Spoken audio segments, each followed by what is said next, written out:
Hello, welcome to IAS PCS Factory. My name is Vishal Dhakar, and in this video, we will discuss how I cleared prelims 3 times consecutively just after graduation. मैंने किस तरीके से 3 बार UPSC civil service exam का prelims clear किया मेरी graduation के just 1 साल बाद से। ये मेरे बारे में कुछ जानकारी है।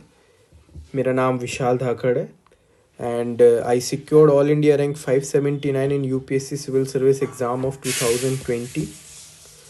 I cleared prelims 3 times consecutively in 2019, 2020 and 2021, जो कि 10 अक्टूबर 2021 को हुआ था, जिसके मेंस का रिज़ल्ट आना अभी बाकी है। इससे पहले मैंने यूपीएससी के 2 बार इंटरव्यू भी दिए सिविल सर्विस एग्ज़ाम के 2019 और 2020 में। 2019 मेरा पहला अटैम्प्ट था और 2020 मेरा दूसरा था, जिसमें मैंने ऑल इंडिया रैंक 579 हासिल की। मैंने अपनी ग्रेजुएशन पॉलिटिकल साइंस में की है 2018 में, जो कंप्लीट हुई थी डीयू से। मैंने उसके बाद नेट जेआरएफ भी क्लियर किया 2019 में, और मैंने अपनी post graduation MA political science में हिंदू कॉलेज से की है 2020 में। आपका अगर कोई डाउट है with respect to UPSC civil service preparation, और अगर वो डाउट जेन्युइन है, तो आप मुझे मैसेज कर सकते हैं इंस्टा पे या ट्विटर पे। अगर मुझे लगेगा कि वो डाउट सच में जेन्युइन है एंड मैं उसमें आपकी कोई हेल्प कर सकता हूँ, तो I will try to message you definitely.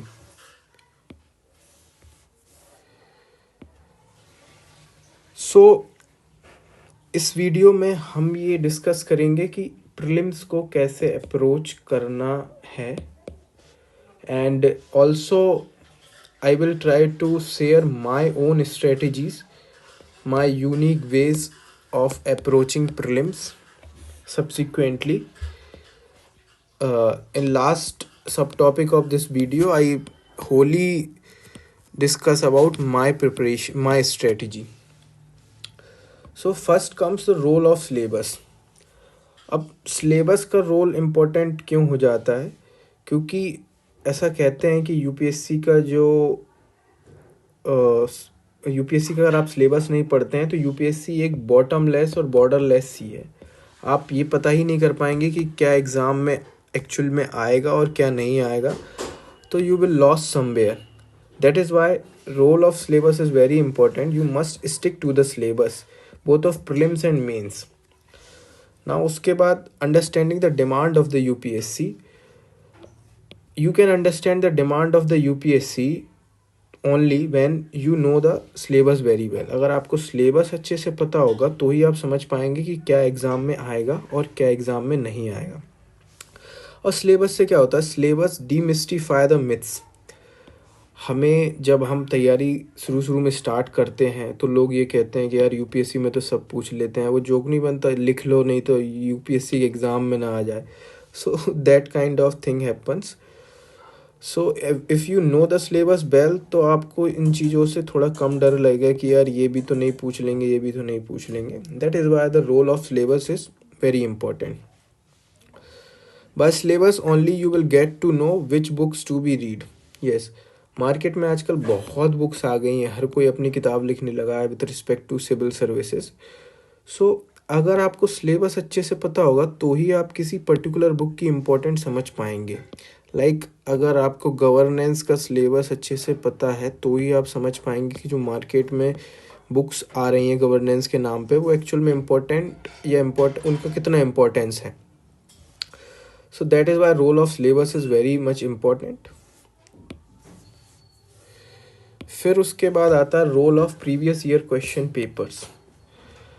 अब प्रीवियस ईयर क्वेश्चन पेपर क्यों इम्पोर्टेंट होते हैं?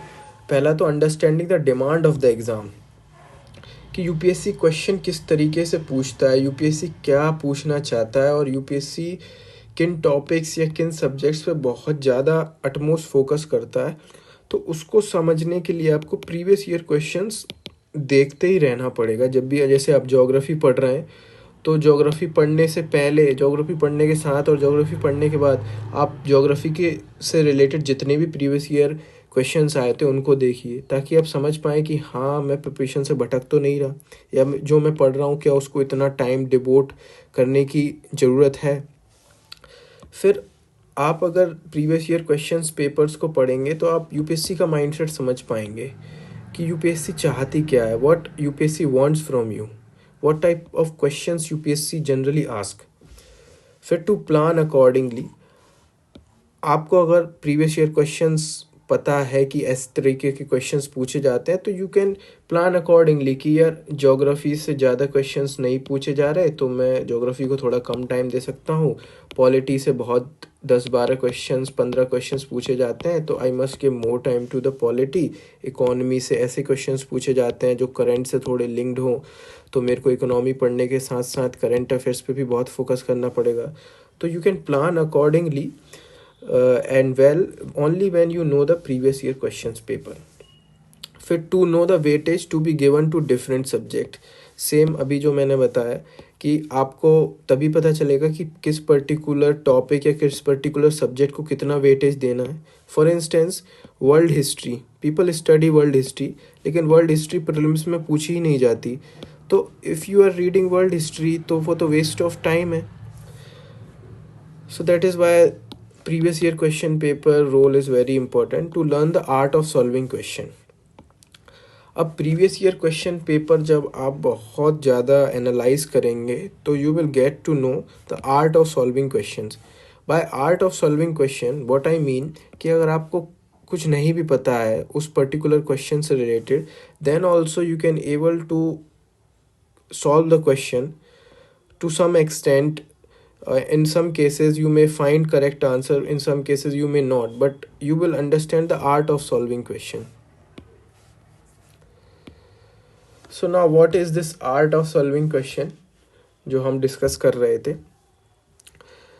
देखो, language of the question is one of the ways of art of solving question. अगर आप लैंग्वेज डिकोड करते हो पर्टिकुलर क्वेश्चन की, अगर आप उसकी लैंग्वेज समझ पा रहे हो, then almost 1/4 of your job is done. Like decode the word. For instance a question is related to Samadhan portal, जैसे कि पूछ लिया कि समाधान पोर्टल किससे रिलेटेड है। अब अगर आप ये सोचोगे कि यार मैंने तो पढ़ा ही नहीं है, I can't solve this question, then this is the first approach. Second approach कि आप समाधान वर्ड को समझ पा रहे हैं कि समाधान का मतलब होता है रिजॉल्विंग और सॉल्विंग द डिस्प्यूट, कोई चीज़ का सॉल्यूशन निकालना। तो अगर किसी ऑप्शन, 4 ऑप्शन में से किसी में एक में कुछ इस तरीके से लिखा गया है कि सॉल्विंग द डिस्प्यूट बिटवीन ये, तो you can tick that particular option, तो ये आपका एजुकेटेड गैस कहलाएगा। Other language, for instant Tiangong या हुआई, जैसे क्वेश्चन है कि तियांगोंग क्या है या किस कंट्री से रिलेटेड है, या हुआई जो है वो किस कंट्री की कंपनी है, या इस तरीके के कुछ क्वेश्चंस हैं। तो ऑब्वियस सी बात है, जो तियांगोंग या हुआई जैसे नाम है वो ना ही इंग्लिश नाम है ना ही हिंदी नाम है। जैसे तियांगोंग एक चाइनीज़ नाम है, हुआई एक चाइनीज़ नाम है। तो आप अगर लैंग्वेज को अच्छे से समझ पा रहे हैं, लैंग्वेज को देख पा रहे हैं, तो आप एटलीस्ट 3-4 क्वेश्चंस को आसानी से सॉल्व कर पाएंगे।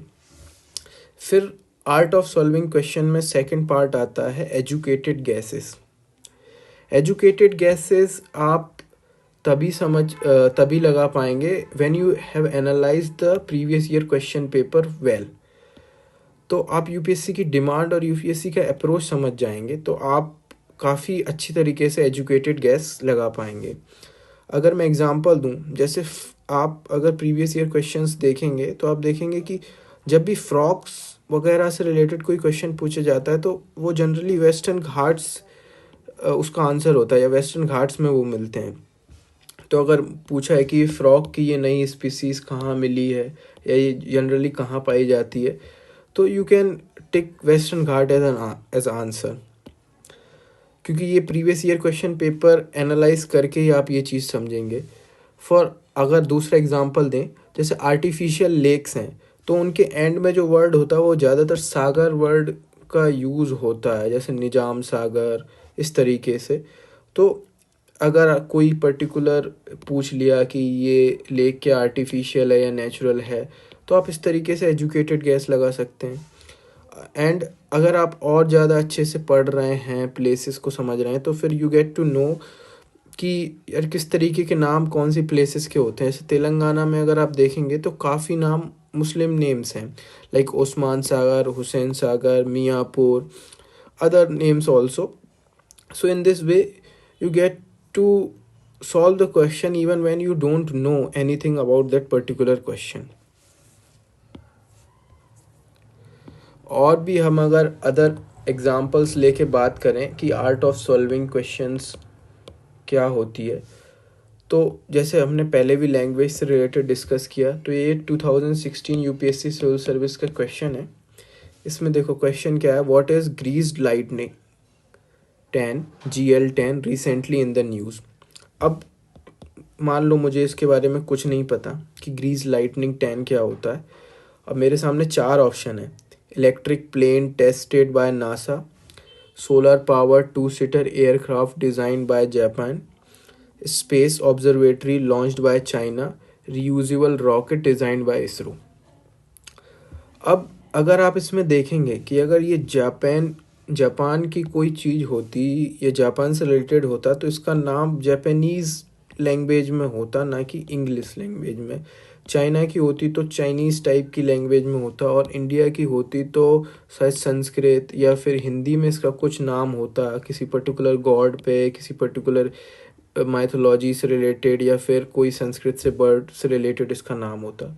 बट ये ग्रीज लाइटनिंग एक इंग्लिश नेम है, तो अगर मैं एजुकेटेड गैस लगाऊं तो मैं इसका answer electric plane tested by NASA लगा था, and that is the correct answer. So in this through this way you can decode the questions, you can solve some of the questions which are not known by you. So this is one way. Another example अगर हम लें तो जैसे कई बार words आ जाते हैं only, should be, हालांकि इससे रिलेटेड वीडियोस दीपक भैया ऑलरेडी बना चुके हैं कि किस तरीके से इन वर्ड्स से रिलेटेड जब क्वेश्चन आए, ये वर्ड क्वेश्चंस में हो, तो आपको किस तरीके से क्वेश्चन को सॉल्व करना है अगर आपको कुछ नहीं भी आता है तो भी। जैसे ये क्वेश्चन है, as per the act Gram Nyayalaya can hear only civil cases and not criminal cases. अब ओनली एक एक्सट्रीम वर्ड है, अगर आपको पता है तो ठीक है, नहीं पता है अगर इसका आंसर तो आप इस ऑप्शन को एलिमिनेट कर सकते हैं। The act allow local social activist as mediator और रिकन्सिलेटर। ये काफ़ी सिंपल स्टेटमेंट है, इसमें अगर आपको एग्जैक्टली नहीं पता तो इसमें गलत करने का स्कोप कोई बन नहीं रहा है, कि इस स्टेटमेंट को काटने का स्कोप नहीं बन रहा है। तो ये स्टेटमेंट सही है, ये गलत है, and that is the answer. ऐसे ही हम अगर एक और क्वेश्चन देखें प्रीवियस ईयर, जैसे 2016 का, कि which one of the following book of ancient India has the love story of son of the founder of Sunga dynasty.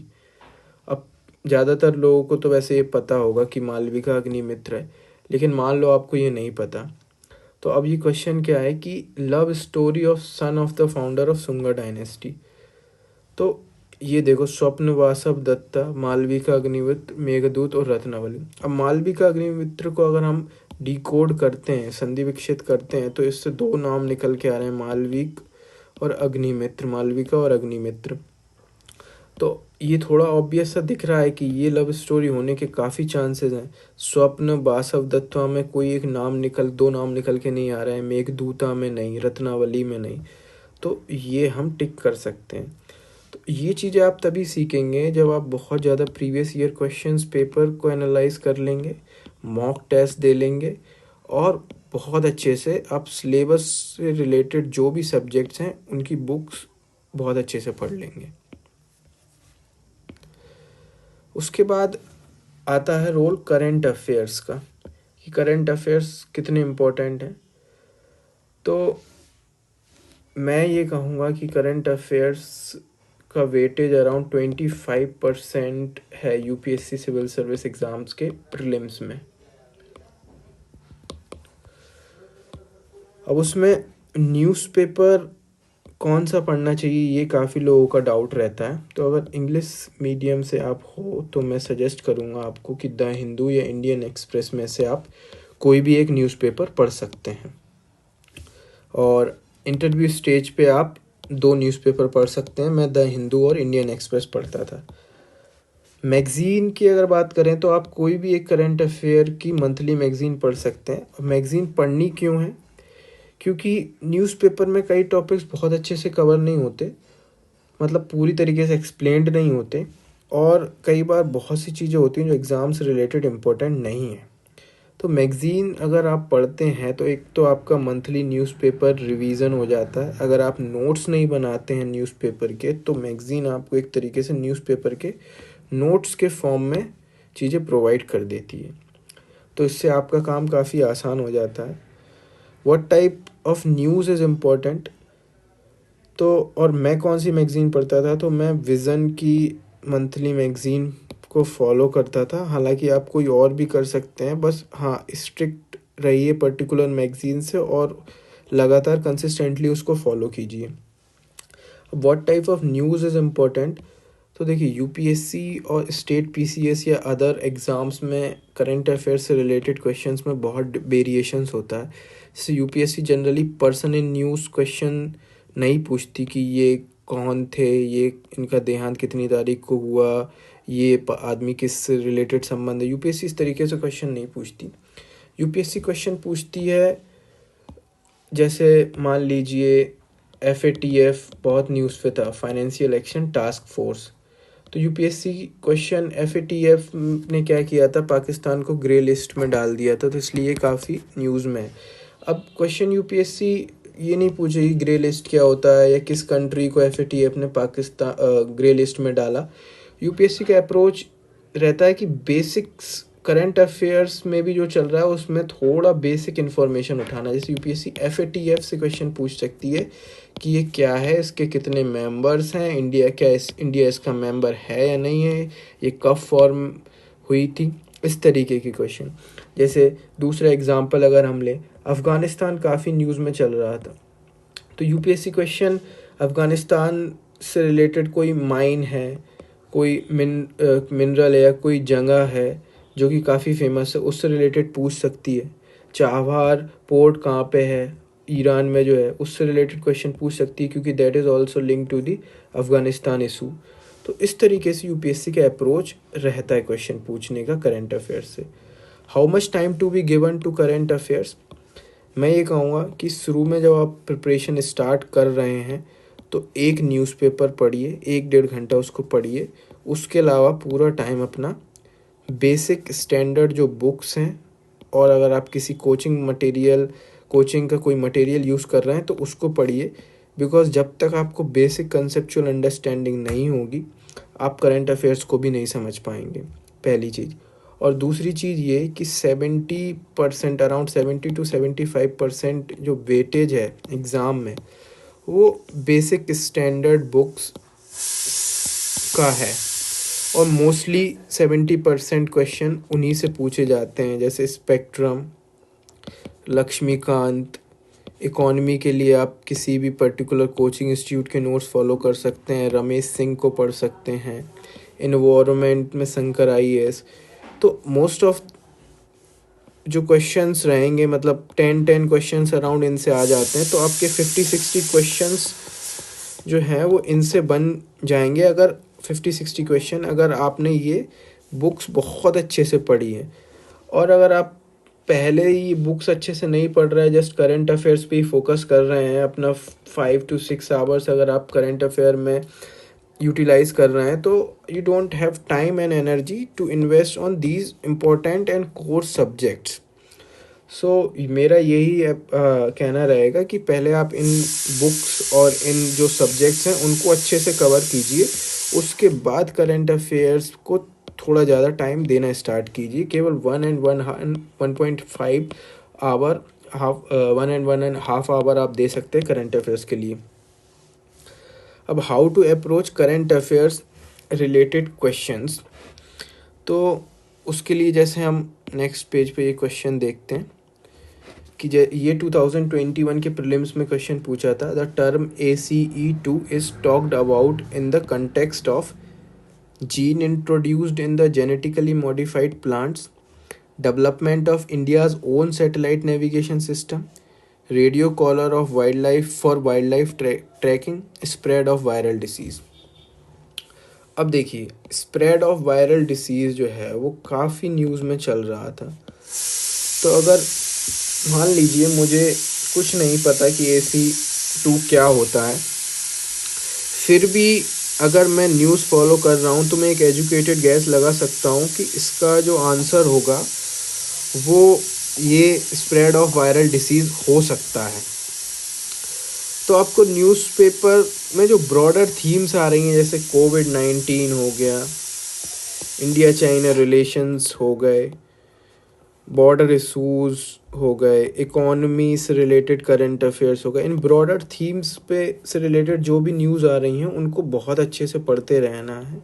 Question उनसे ही पूछे जाएंगे, ज़्यादा घुस घुस के पर्सन इन न्यूज़ वगैरह पढ़ने की ज़रूरत नहीं है, उतना ज़्यादा डीप में क्वेश्चन नहीं पूछते। अगर आप रेगुलर न्यूज़पेपर फॉलो कर रहे हैं तो आप मोस्ट ऑफ द जो क्वेश्चंस आएंगे करंट अफेयर, बिल्कुल करंट अफेयर से, उनको बना लेंगे। इसके बाद आता है रोल ऑफ मॉक टेस्ट, कि मॉक टेस्ट कितना इम्पोर्टेंट रोल प्ले करते हैं प्रीलिम्स क्लियर करने में। तो पहला क्वेश्चन तो यही है कि वाई मॉक टेस्ट को सॉल्व करना ही क्यों चाहिए।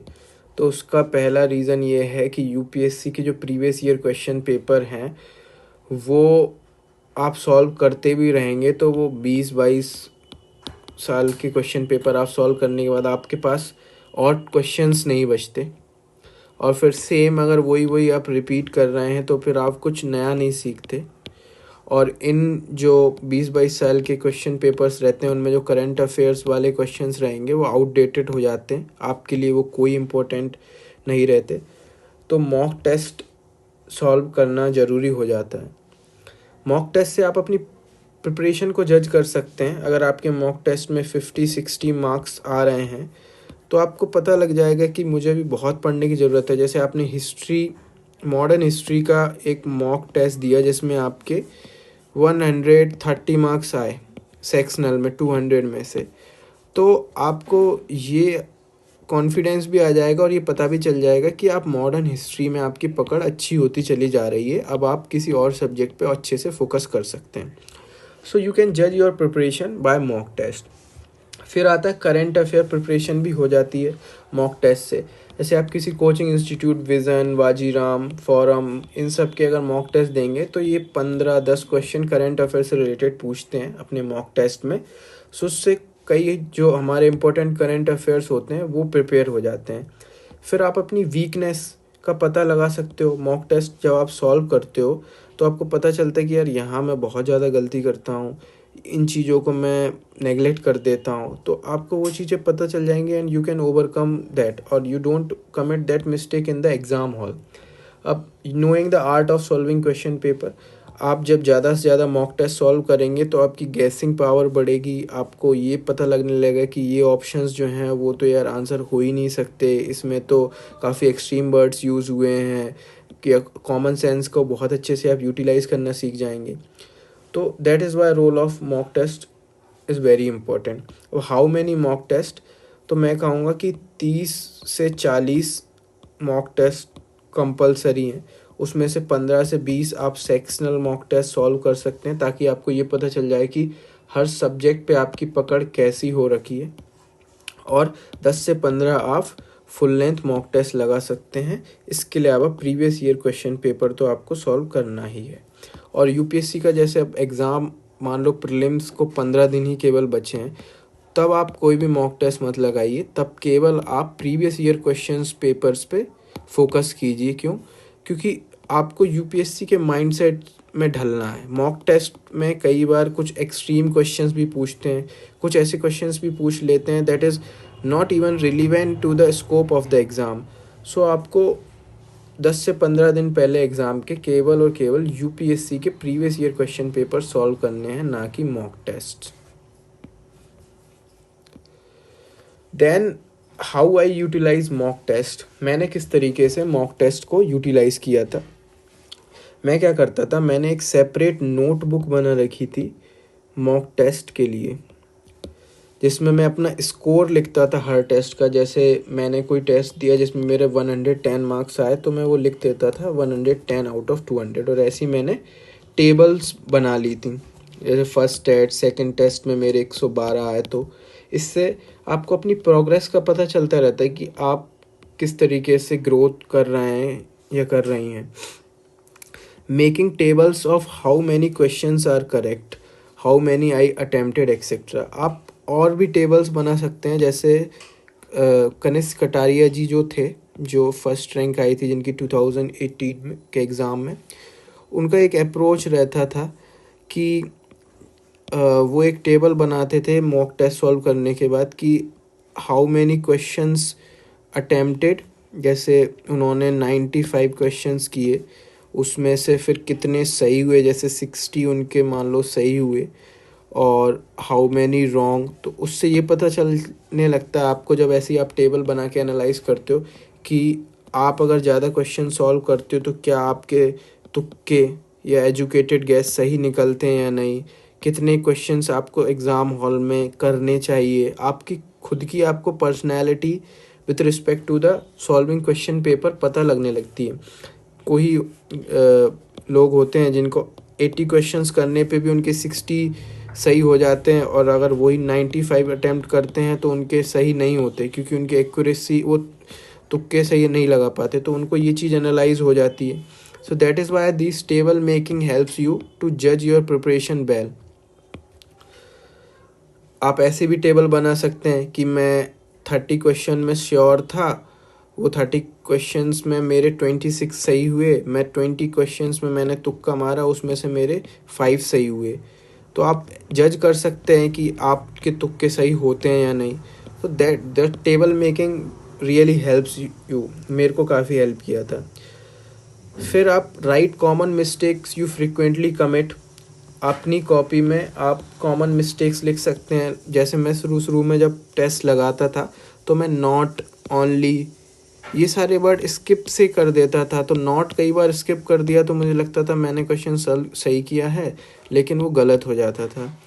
और कई बार मेरे साथ ऐसा होता था, मैं अच्छे से क्वेश्चन नहीं पढ़ता था, या मेरा दिमाग कहीं और चला जाता था, तो आई स्किप। और कई बार ऐसा होता है कि आपको शुरू में क्वेश्चन पेपर क्वेश्चन पढ़ के लगता है कि यार ये तो काफ़ी इजी क्वेश्चन है, मुझे तो आता है, और आप जल्दी से टिक करके आगे बढ़ जाते हैं, तो लेकिन वो कई बार कुछ और ही पूछा होता है। तो ये कुछ मिस्टेक्स होती हैं जो आप धीरे धीरे एनालाइज करेंगे अगर आप मॉक टेस्ट देंगे। तो इन जो भी मिस्टेक्स आप कमिट कर रहे हैं फ्रीक्वेंटली, उनको अपनी नोटबुक में लिख लीजिए और उनको बार बार देखते रहिए, ताकि आप वो दोबारा कमिट ना करें जब आप दूसरा और कोई टेस्ट सॉल्व करें। फिर write further points from test questions which are very important and not written in notes and books. अब जब आप मॉक टेस्ट सॉल्व करते हैं तो कई बार ऐसा होता है कि कुछ बहुत अच्छा इन्फॉर्मेशन आपको मॉक टेस्ट से मिल जाती है, जो कि आपके नोट्स में या आप स्टैंडर्ड बुक्स में नहीं होती। तो उस इंफॉर्मेशन को, अगर वो एग्ज़ाम्स से रिलेटेड है और काफ़ी इम्पोर्टेंट है, अपनी नोटबुक में नोट कर सकते हैं। फिर then comes the role of revision of that notebook. आपको इस नोटबुक को, जिसमें आप अपना स्कोर लिख रहे हैं, फॉर्दर पॉइंट्स लिख रहे हैं, फ्रीक्वेंटली कमिट मिस्टेक्स लिख रहे हैं, उसको रेगुलर रिवीजन करते रहना है, ताकि आप वो मिस्टेक्स कमिट ना करें, आपके जो नोट्स में चीज़ें नहीं हैं वो रिवाइज होती चली जाएं, आपको अपना स्कोर्स पता चलने लगे और आपका कंटिन्यूस इम्प्रूवमेंट होता रहे।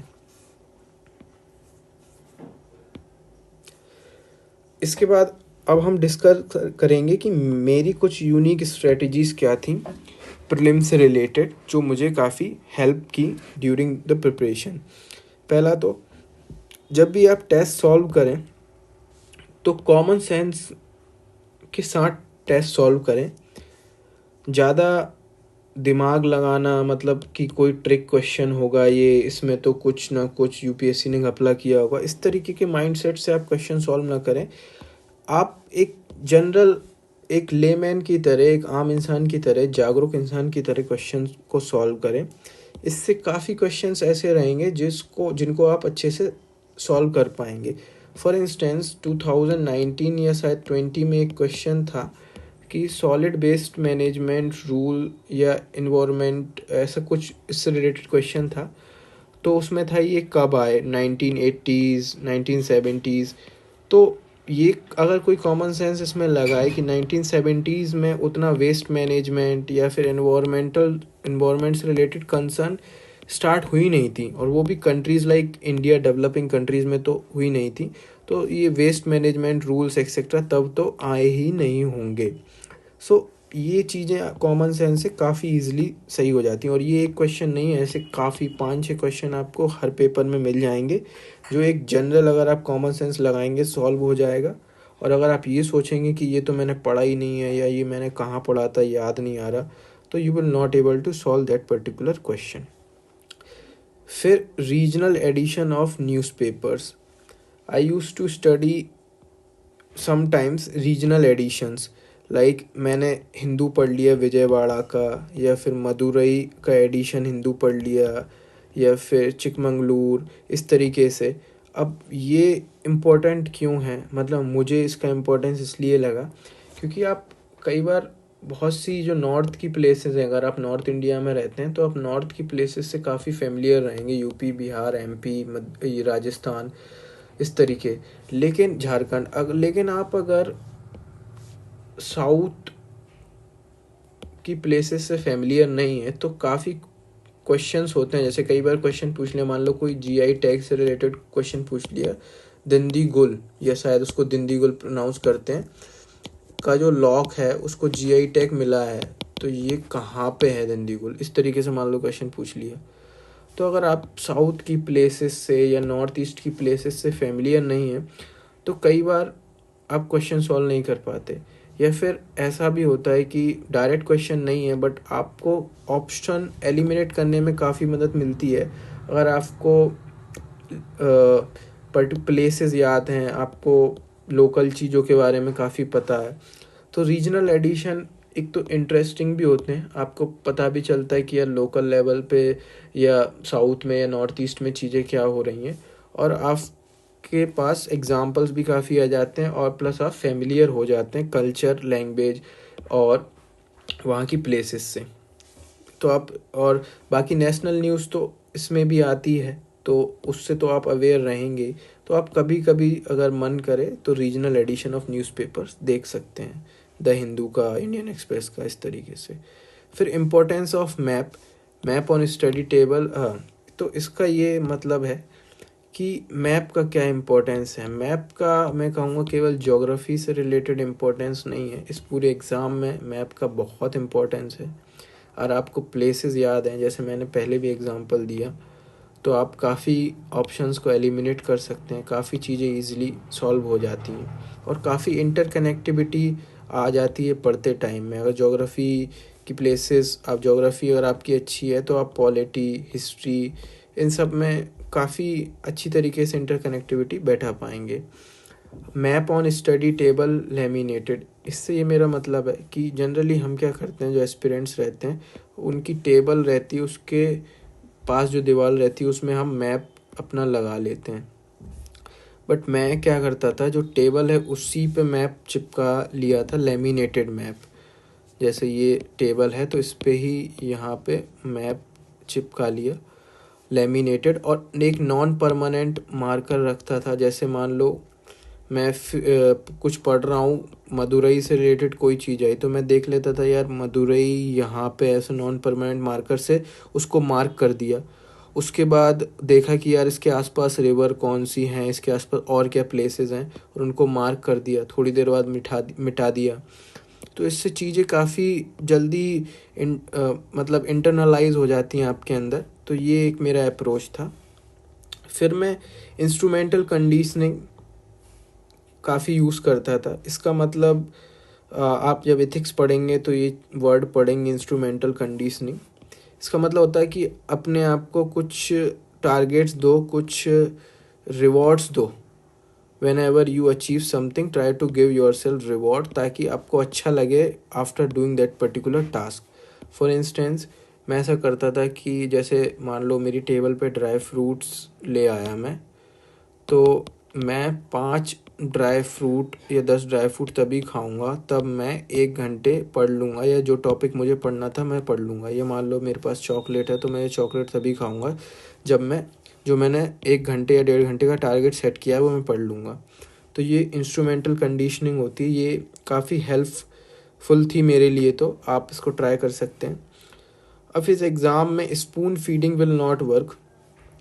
आप अगर सोच रहे हैं कि आपको कुछ ऐसा पेनीसिया, कुछ ऐसी जड़ी बूटी मिल जाए या किसी के ऐसे नोट्स मिल जाएं जिससे आपका सिलेक्शन हो ही जाए, तो that will not work. Do not waste time in searching that kind of things. आपको खुद के नोट्स भी बनाने पड़ेंगे, खुद अपनी लिए बुक्स भी पढ़नी पड़ेंगी, अपनी खुद की स्ट्रेटजीज भी बनानी पड़ेंगी जो कि फेल होंगी, जो कि आपको लगेगा किसी दिन की यार वर्क नहीं कर रही, तो आपको नई स्ट्रेटजीज भी बनानी पड़ेंगी। आपकी लोग हेल्प कर सकते हैं, गाइडेंस दे सकते हैं, बट स्पून फीडिंग की सब कुछ आपको कोई बता दे तो that will not work. Alertness and attentiveness, इसका इम्पोर्टेंस काफ़ी है। जैसे कि आप न्यूज़पेपर पढ़ रहे हैं तो अगर आप बिल्कुल एक बाय लाइन न्यूज़पेपर पढ़ रहे हैं तो आपके 4-5 घंटे उसी में निकल जाएंगे। न्यूज़पेपर हो गया, बुक्स भी हो गया, ये इतने अलर्टनेस के साथ पढ़नी है और दिमाग में हमेशा सिलेबस रहना चाहिए वो अलर्टनेस और अटेंटिवनेस के साथ।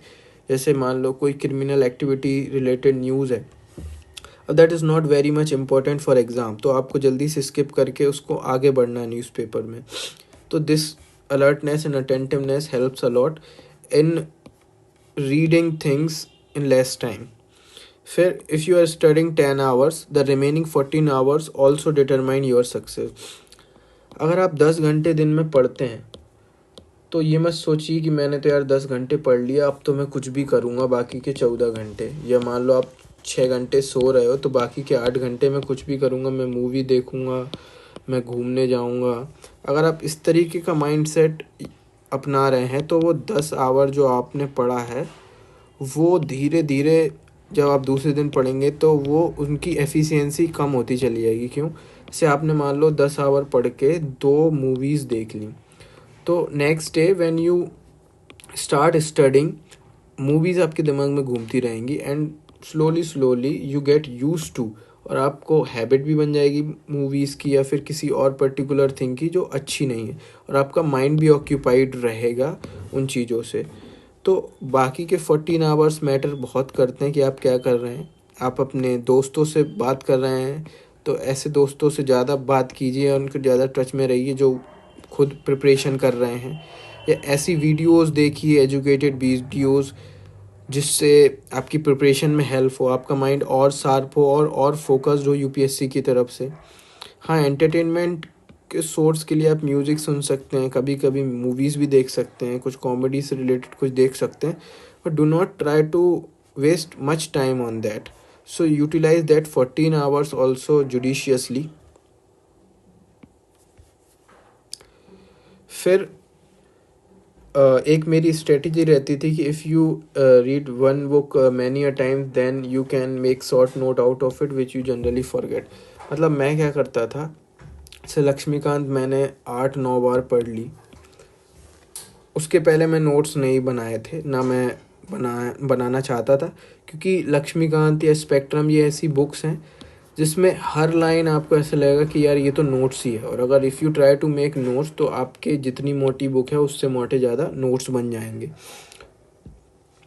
इसलिए जब मैं 7-8 बार एक पर्टिकुलर बुक को पढ़ लिया, उसके बाद आई रियलाइज़ कि there are things which I forget या which I do not remember much. जैसे इमरजेंसी से रिलेटेड कोई चैप्टर है लक्ष्मीकांत में, तो उसमें कुछ माइन्यूट डिटेल्स हैं कि 6 महीने में रिवोकेशन या 1 साल में रिवोकेशन, या कितनी मेजॉरिटी चाहिए, सिंपल या फिर स्पेशल मेजॉरिटी। तो इस तरीके की कुछ माइन्यूट डिटेल्स हैं विच I generally forget. You may have some other weaknesses, you may have some other things जो तुम भूलते हो, तो उनके आप नोट्स बना सकते हैं इन बुक्स से, जो कि ऑलरेडी अपने आप में नोट्स हैं। बाकी हाँ, कुछ ऐसी चीज़ें रहती हैं जैसे ज्योग्राफी की एनसीईआरटीज़ हैं, आप उनके अच्छी तरीके से नोट्स बना सकते हैं, बट अगर आप स्पेक्ट्रम, लक्ष्मीकांत इनके नोट्स बनाने की सोचेंगे आफ्टर फर्स्ट रीडिंग, तो आप एक नई स्पेक्ट्रम और एक नई लक्ष्मीकांत बना देंगे खुद की, नोट्स नहीं। फिर एक और मेरी स्ट्रेटजी रहती थी कि half an hour before sleeping और in the morning for factual information. अब मैं क्या करता था कि इन मॉर्निंग और इन द लेट नाइट आधा घंटा केवल फैक्चुअल इन्फॉर्मेशन पढ़ता था एक पर्टिकुलर टॉपिक को एक दिन में। जैसे कि आज सोने से पहले मुझे आधे घंटा नेशनल पार्क देखने हैं, कल मैं जीआई टैग देख लूँगा, परसों फिर मैं रिवर कोई सी जैसे कि मान लो कृष्णा रिवर देख लूँगा, फिर अगले दिन मैं गोदावरी देख लूँगा, फिर फिफ्थ डे मैं जो चारों दिन देखा उसको रिवाइज कर लूँगा। तो इस तरीके से आधे आधे घंटे से आपका एक तो दिमाग थकता नहीं है, फैक्चुअल इन्फॉर्मेशन क्योंकि काफ़ी हैवी होती है दिमाग के लिए लोड करना, प्रोसेस करना। और आपके काफ़ी जो टॉपिक्स हैं, हिल्स, माउंटेन, रिवर्स, आर्टिकल्स, अगर आप ऐसे पढ़ेंगे तो 2-3 महीने में काफ़ी जो फैक्चुअल इन्फॉर्मेशन है which is very much important for prelims would be covered. So that was my unique strategy. So this is the end of this video. Thank you and best of luck to you all. Last में बस इतना ही कहूँगा कि exam के लिए पढ़ते रहिए लेकिन हमेशा खुश रहिए, that is most important thing. So be happy, be happy. Thank you.